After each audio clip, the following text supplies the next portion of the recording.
ప్రభువునందు ప్రియమైన దేవుని బిడ్డలకు నేను తెలియజేసేది ఏంటంటే, 2వ రాజుల గ్రంథం 4వ అధ్యాయంలో మనం చూసినప్పుడు ప్రవక్త అయిన ఎలీషా యొద్దకు గనురాలైన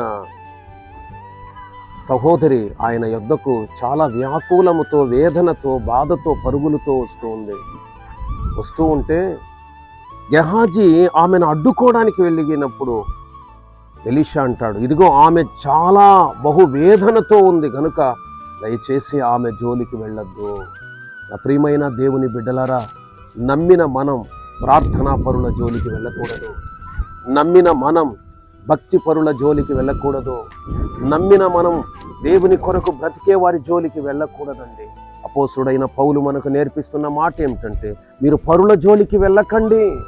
పరుల జోలికి మనం వెళ్ళకూడదు. దేవుడు మనకు నేర్పించింది